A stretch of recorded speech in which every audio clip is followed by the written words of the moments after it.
Welcome to StopMediaBiasNow.com's bi-weekly update for the weeks between 7/11 and 7/24. In this video, we are going to take a look at the lies and propaganda that the mainstream media has been up to, debunk a couple of those lies, and show just how evil the practice of bias by omission is. So let's get started. By now, everybody has heard about the horrific death of George Floyd.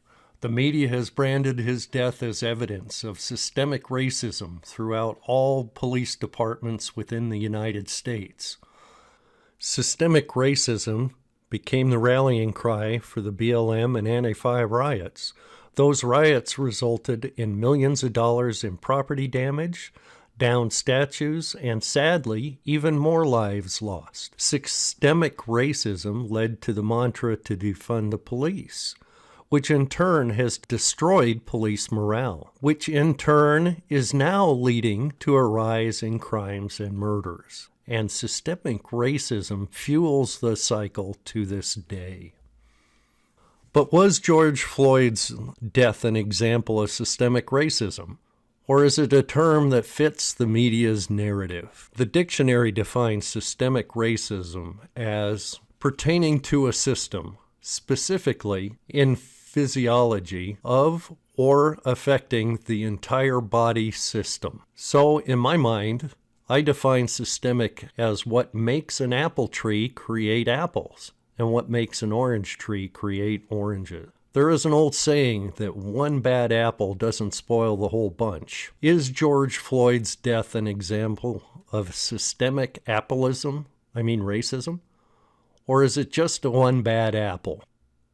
Thanks to this website, we have some real numbers of police brutality. According to the data, there was 328 million people in the United States. At the same time, there was 670,000 full-time police officers. Those police officers actually contact with the general public 17% of the time. That means there's 55 million contacts between the police and the general public. Of those contacts, 26,000 of them had complaints of excessive force, which is 0.47%.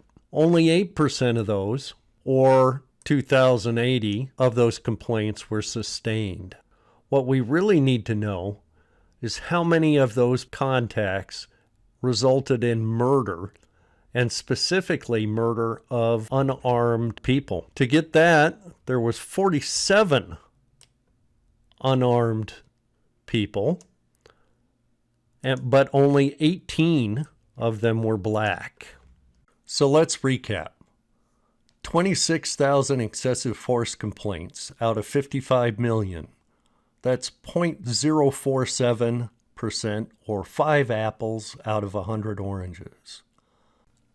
Why do I call this an apples to oranges comparison? These complaints are unverified and from all races. Remember, we are trying to prove or disprove the media's claims of systemic police racism. So let's throw away the non-valid complaints. That leaves 2,080 complaints of actual bad cops that were convicted of excessive force. We are now down to 0.4 of an apple out of 100. That is 4 out of 1,000 police to civilian contacts resulted in some form of excessive force. Even the police want to do better. But I don't think that's a sign of systemic bad cop problem. If you were a farmer and had an apple tree that produced 4 bad apples out of 1,000, would you cut the apple tree down? The left is not only proposing to cut the tree down, they are going for the forest. And not just the forest, all the forests in the nation.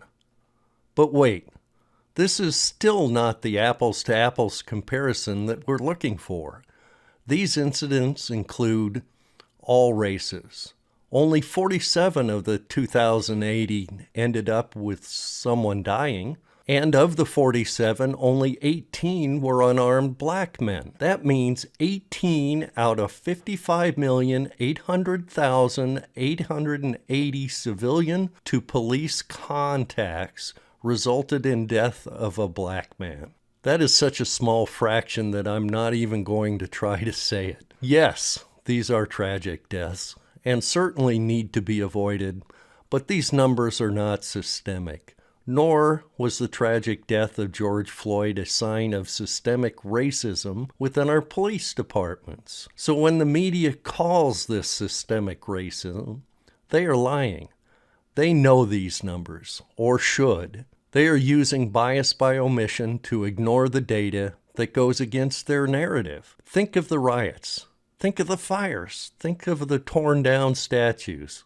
The defund the police movement. All because of a corrupt media that uses bias by omission. That is evil. That is Goebbels level of evil. That is Russian Pravda level of evil. But don't take my word for it. Let's look at another example. Here is an ABC's news tweet.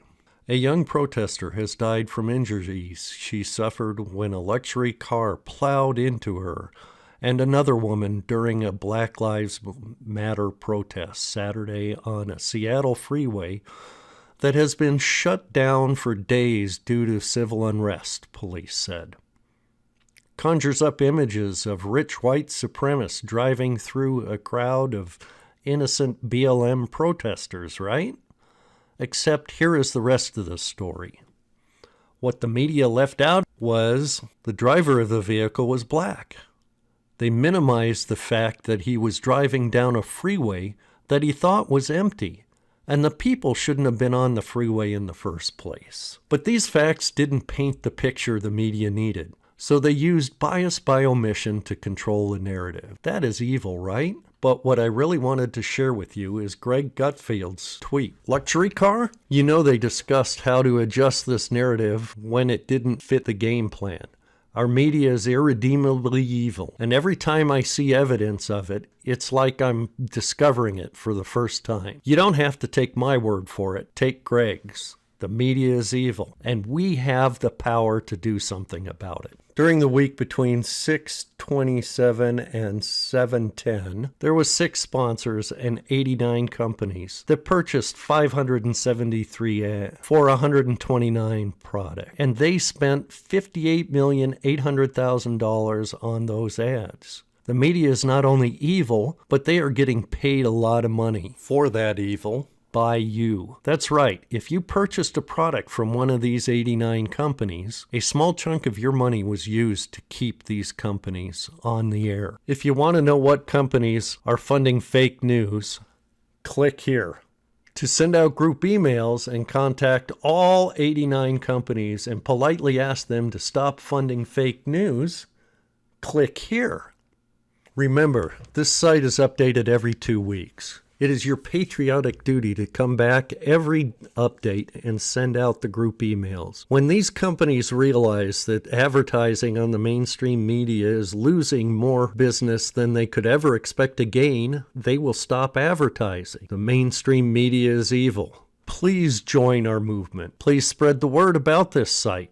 Like us on Facebook. Follow us on Parler and Twitter. The more people we have doing this, the faster we can get it done.